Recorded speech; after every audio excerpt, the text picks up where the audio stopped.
Assignment in chapter 23. Number 1. Are you an advocate of a balanced government budget? Why or why not?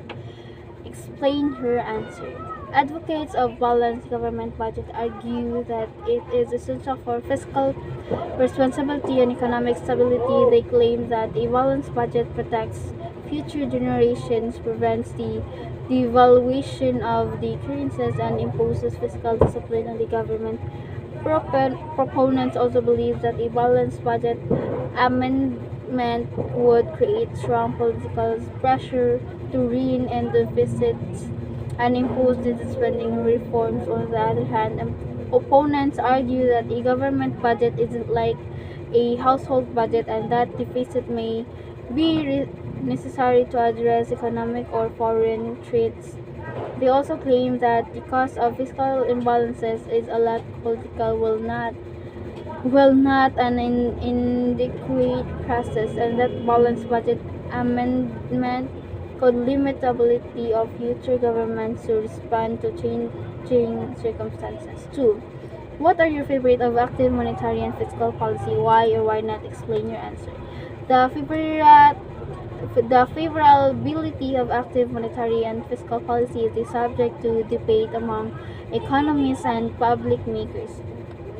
Proponents of active monetary and fiscal policy argue that they are essential for stabilizing the economy, promoting growth, and reducing unemployment. They believe that in certain circumstances, such as during a recession, active policy measures are necessary to stimulate the economy. On the other hand, critics express concerns about the potential negative consequences of active policies such as inflation, increased government debt, and market distortions. What is or are the macroeconomic impact on the fiscal policy and the revised taxation and compensation income as stated in the train law? The tax reform for acceleration and inclusion train law in the Philippines revised the taxation and competition income. The macroeconomic effects of this policy can be evaluated based on the level of tax revenues to be collected, how much money the tax system raises, and who pays it.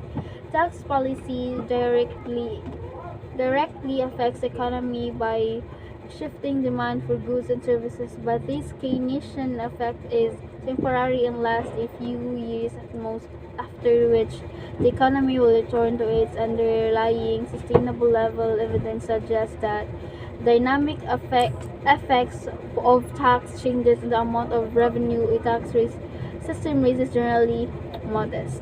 For what are the advantages and disadvantages of government services of less fortunate? Do you believe it will benefit the economy or it will do harm than good? Explain your point.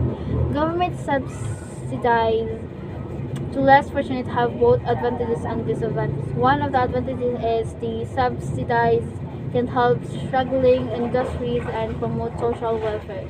They can also control inflation and moderate supply and demand. However, subsidies can also distort markets, prevent efficient outcome, and divert resources to less productive uses.